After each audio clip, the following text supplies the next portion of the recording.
तो जनाब विशाल भारद्वाज और शाहिद कपूर, ये कॉम्बो जब भी पर्दे पर आता है ना तो बस उम्मीदें सातवें आसमान पर होती हैं। और अब इनकी नई फिल्म ओ रोमियो आ चुकी है और इसके आते ही भाई सवाल भी शुरू हो गए हैं। क्या इस बार भी वही पुराना मैजिक चला? क्रिटिक्स क्या कह रहे हैं, हिट है या कुछ और? चलिए आज इसी का पर्दाफाश करते हैं। देखिए, शुरुआत ही करते हैं इस हेडलाइन से। शाहिद तृप्ति पर मोहब्बत की बद्दुआ ने दिखाया खूब असर।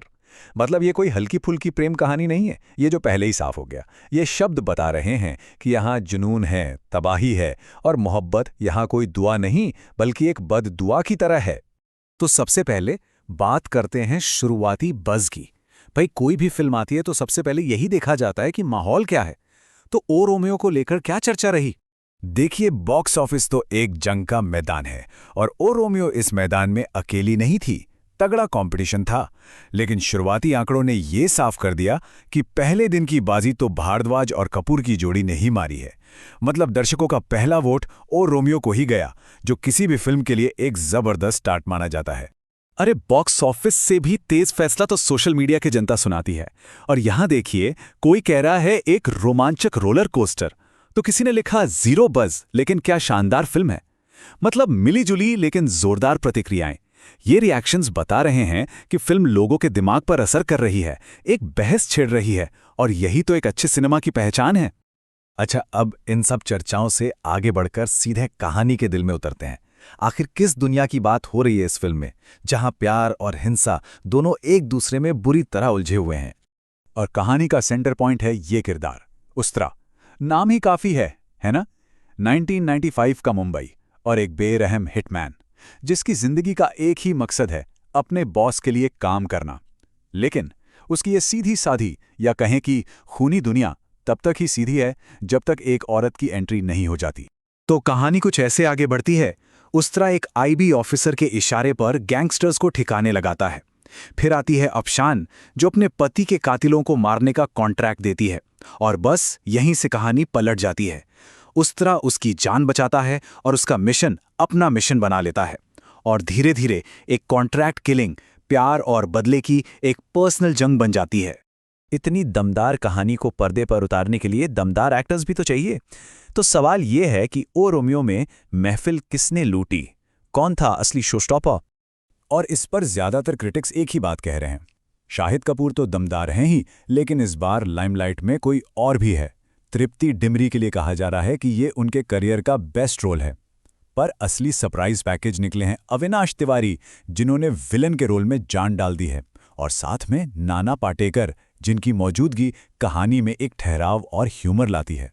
तो ये सिर्फ एक हीरो की फिल्म नहीं बल्कि पूरी टीम की जीत है। ये हेडलाइन देखिए, शाहिद पर भारी पड़े अविनाश और नाना। अब ये अपने आप में एक बहुत बड़ी बात है।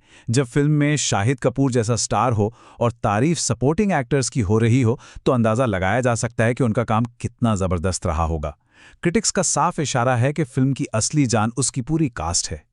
पर्दे के आगे तो एक्टर्स होते हैं, लेकिन पीछे का असली हीरो तो डायरेक्टर ही होता है। तो चलिए अब जरा विशाल भारद्वाज की दुनिया में झांकते हैं। क्या ओ रोमियो उनकी एक और मास्टरपीस है, या फिर एक शानदार कोशिश जो कहीं थोड़ी सी चूक गई? एक बात पर तो सब सहमत हैं, ये फिल्म विजुअली कमाल की है। हर फ्रेम पर विशाल भारद्वाज की छाप है। वो स्टाइलिश एक्शन सीन्स, गुलजार साहब के लिखे और भारद्वाज के संगीत में डूबे हुए गाने, और वो डार्क मूडी माहौल। मतलब टेक्निकली ये फिल्म एक ट्रीट है।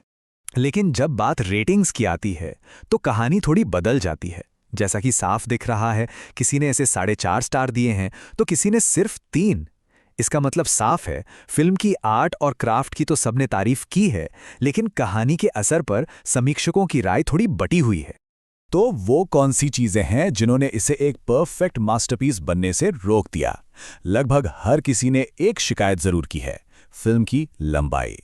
कई लोगों का मानना है कि लगभग 3 घंटे की ये कहानी बीच बीच में थोड़ी ढीली पड़ जाती है, और इसका असर फिल्म की रफ्तार और क्लाइमैक्स पर भी महसूस होता है। तो भाई इन सारी अच्छी बुरी बातों को एक साथ रखकर देखें तो आखिरी फैसला क्या निकलता है? सबसे बड़ा सवाल, क्या ओ रोमियो पर अपना टाइम और पैसा लगाना चाहिए? हाँ, यही वो आखिरी सवाल है जो हर किसी के मन में होगा। और देखिए, इसका जवाब सीधा साधा हाँ या ना में है ही नहीं। ये पूरी तरह से इस पर डिपेंड करता है कि देखने वाले को क्या पसंद है। अगर किसी को विशाल भारद्वाज की वो डार्क ग्रे दुनिया अच्छी लगती है, वो कॉम्प्लेक्स एंटी हीरोज, वो स्टाइलिश वायलेंस, तो समझ लीजिए ये फिल्म उनके लिए ही बनी है। लेकिन अगर कोई लंबी फिल्मों से परहेज करता है या चाहता है कि कहानी बिल्कुल सीधी सपाट हो, तो शायद ये उनके लिए नहीं है। तो कुल मिलाकर ओ रोमियो एक ऐसी फिल्म है जिसके हिस्से बहुत खूबसूरत हैं। एक्टिंग, विजुअल्स, म्यूजिक सब कमाल का है। लेकिन जब इन हिस्सों को जोड़ा जाता है तो पूरी तस्वीर में कुछ कमी सी लगती है। ये एक ऐसी फिल्म है जिसमें टैलेंट की भरमार है, पर जो महान बनने से बस एक कदम दूर रह जाती है। और बस यहीं आकर हम सब एक बड़े सवाल के सामने खड़े हो जाते हैं। क्या ऐसा हो सकता है कि कोई फिल्म देखने में तो एक मास्टरपीस लगे, लेकिन कहानी में कहीं ना कहीं चूक जाए? क्या स्टाइल और सब्सटेंस हमेशा साथ साथ चल सकते हैं? सोचने वाली बात है ना?